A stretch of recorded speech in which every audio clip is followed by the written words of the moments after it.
大家好，欢迎回到小木谈天。今天是2022年9月4号，星期日。疫情防控在中国各地政府本来就是倾向于层层加码，生怕自己的辖区破防。20大以前，全国各地更加是加紧防控，官方报的病例不论多少，百姓要受的苦是一样的。快3年了，防控逻辑没有变化，手段变本加厉。城市有事的都加码了，有的地方没事找事儿。一个病例没有，也要整上热搜。2022年8月27号，河南省三门峡市渑池县为检验渑池县疫情防控应急处置能力和广大居民的防护素养，决定从8月28号起，在渑池县主城区实行3天全域静态演练，没有病例的也要静默管理3天，就跟小孩子一样，人家有的玩具我也要有，人家玩过了，我们还没玩过呢。反复封锁、大规模核酸检测的极端抗疫政策，已经让老百姓感到筋疲力尽、心灰意冷。在无可奈何下，百姓自然的就会想办法自救。上海人的民间自救组织出现了团长这样突出的人物。当民间自救慢慢变成大趋势，受到百姓赞许的时候共青团就跳出来说，年轻人民间自发组织不成熟，想要玩这个还得靠党的领导来玩，来共青团带你们玩。其实大家都清楚，那些自治活动搞得好的，都是党的手暂时还没有伸到的地方。今天的视频主要讲讲几个刚刚发生的中国百姓在疫情中自救却被政府打击的案例。第一个案子，成都网友热带雨林提醒成都市民要为即将到来的严格风控做准备，被拘留15天，罚款1000元。成都市民现在纷纷感谢热带雨林的提醒。其他城市的封城都不同程度造成了大大小小的次生灾害，对政府及时提供物资的承诺，大家已经失去了信心。能够及时得到封城信息，这是每个中国人为了保命都想知道的，是为了自救。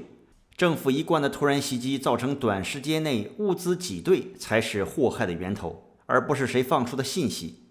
胡锡进在微博发文洗地，他说热带雨林在成都尚未做出是否静态管理决定之前，在微信群里提前散布相关消息的确不妥，那是个重大决定，只能由政府来通报。个人即使了解相关情况，也不应擅自外泄，影响政府的部署。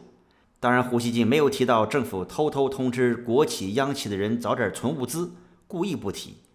有网友针对佩洛西访台前胡锡进要伴飞击落飞机的言论说，我觉得胡锡进在官方尚未做出是否伴飞决定之前在微博提前散布相关消息的确不妥，那是个重大决定，只能由政府来通报。个人即使了解相关情况，也不应擅自外泄，影响政府的部署。何况你还是胡扯。还有人说前一天叫不要囤积抢购，第2天就封城，就耍流氓，逼着人们吃高价物资，变相抢钱嘛。这才是看明白了的网友责任方在谁非常清楚。他们不是总是很愿意跟台湾比较吗？要比较就用类似的事物比较。如果台湾政府敢今天辟谣，承诺物资充足，明天封城，大家没吃的，你看看台湾现任政府还能做几天？民主真的能当饭吃堵了百姓的活路，百姓就会堵死你的路。第二个案例，9月1号晚间，陕西商洛市3个人因为社区降为低风险区，在社区广场发起唱歌倡议，并进行庆祝。社区内30余名业主聚集，结果商州公安分局分别对这3人处以行政拘留10天的处罚。社区已降为低风险区，表明区内没有病例了。大家都憋了那么久，而且都在一个小区，没有外出，稍微娱乐一下应该不至于此吧。话说回来了，当大家做核酸的时候，人群聚集排队做核酸可比30个人在一起唱歌风险高多了。人家实在疯得受不了，想放松一些心情，这也是一种自救为什么呢？上海封城之后，4成上海人出现了抑郁症状，长期的居家隔离，物资的短缺，收入的损失，对病毒传播的恐惧，随时会被大白破门而入拉走的担心，都可能让被封的居民经受巨大的心理压力。心理咨询师表示，许多人状态已经比较糟糕，觉得很难受，但又说不清怎么了，情绪累积在心中无法发泄，就会加重抑郁。痛苦不堪的时候都会发泄到自己身上，或者会选择极端的方式对待自己。那跟他人沟通、唱歌，甚至大喊，都是舒缓情绪的办法。反而是那些心中有压力也不发泄出来的人，风险更大。但是没有病例了，小区人们想舒缓情绪却被抓了，无形中更加加剧了人们负面情绪的堆积，只能增加社会的戾气。第三个案例是一个很轰动的案例，听到这里觉得不错的朋友啊，快来轻轻按下订阅按钮，点个赞，记得打开小铃铛啊。这两天网上被讨论得沸沸扬扬的上海市市场监管局秋后算账，8月12号对上海 SBC 实物有限公司作出没收违法所得及用于违法生产的工具设备，罚款58.5万元的行政处罚决定。为啥呢？就是因为这个公司品牌巴黎贝甜在上海人最需要食物的时候平价提供了食物。今年3月底，上海封城前，巴黎贝甜取得保供公司资格。随着上海疫情风控的持续，周边社区对糕点产品的需求增大。巴黎贝甜在自己的培训中心内从事糕点类食品的生产经营活动，而这个地址呢未取得食品生产经营许可相关资质。具体原因是，在疫情封控期间，巴黎贝甜封闭了位于景联路759号的工厂，安排部分无法回到住所的员工前往培训中心暂时过渡，并利用培训中心的烘焙设备及物流中心配送的原材料制作面包自用。当时也没办法再去拿资质，而且当时巴黎贝甜的员工和上海市民急需食物，不能让人饿肚子，相当于在社会灾难时的应急中心权宜之计。尽管未查询到巴黎贝甜销售食物的消费投诉，而且巴黎贝甜均按照要求对所销售套餐所涉及的原辅料进行了进货查验，能提供相应的所证所票及生产工艺流程材料。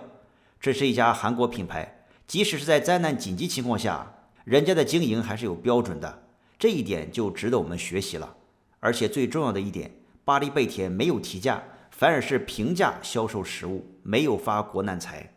上海监管部门对巴黎贝甜没有表彰，没有感谢他们帮助了饥饿的上海市民，反而处以销售额10倍的罚款，竟然还没收了公司所得及用于生产的工具设备，那些设备可能价值更高。这个消息引发众多网民的怒火，不少网民评论说，疫情期间我真太感谢巴黎贝甜了，相比飞天的物价，他们价格一直是原价出售，难道不是应该感谢他们吗？这位说，今天不把巴黎贝甜买空，我们上海市民也不足以表达我们对被诈骗后无辜坐监60天的不爽。真的太过分了，上海人断粮的时候，这家良心企业义无反顾站出来坚持生产，平价团购，让大家吃得到面包，让孩子生日有蛋糕。买不到菜的时候，有关部门在干嘛？现在秋后算账来罚款了。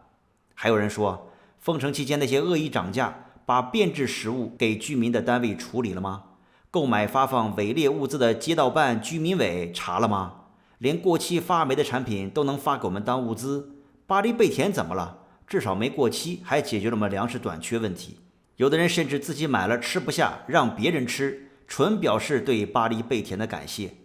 这是韩国的品牌，店里干活的也是中国人，中国人在灾难中自救被整肃，上海人知道感恩了。都在说啊，上海很苦，巴黎贝甜。小木我在韩国和其他国家都吃过巴黎贝甜的餐点，非常好吃。为这事儿给巴黎贝甜点个赞。第4个案例，上次视频讲了，不少中国人已经把润当成了未来的生活目标，让我核酸，让我居家，让我干什么都忍了，反正什么结婚呀、孩子呀都不想了，终归有一天要润的。这是中国人现在自救的终极方法。中共国家移民管理局在4月28号发布了有关出入境管理的官方通告，说要继续实施从严从紧的出入境政策。根据官方数据，中共在今年第1季度发放的护照，包括新护照和续签护照，较大流行之前下降了 95%。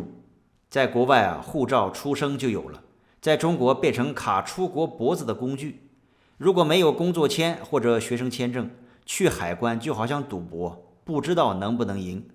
网友一个帖子说，一家老小要去美国，海关人员甚至故意检查所有的箱子，把箱子内的物品丢得乱七八糟，几个小时的检查。网友意识到海关人员是故意拖延时间，让他们赶不上飞机，果断决定还没检查的箱子不要了，只带被检查过的箱子走，在最后1分钟赶上了飞机。这是幸运的，很多不幸运的拿不到护照，或者被剪了护照，或者在机场被劝返了，天价机票打了水漂。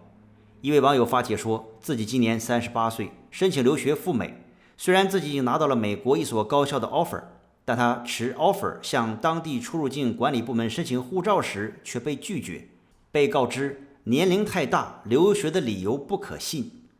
另一名有意带5岁的孩子前往美国读书的网友表示，自己孩子的护照已经过期，在帮孩子续办护照时遭到了相关部门拒绝，理由是孩子年龄太小，不宜过早出国接受国外教育。这些理由也太奇葩了。那以后习近平作为领导人出访，海关是不是也应该把护照剪了，说学历太低，不适合做国家领导人。好了，喜欢这个视频就写在下边，多多留言点赞分享啊！要记得订阅小木谈天频道，也快点加入小木电报频道，不要错过视频通知和日常更新。想要赞助小木的朋友们，置顶留言有赞助链接，非常感谢大家了，因为有你一路同行，我们下期再见了。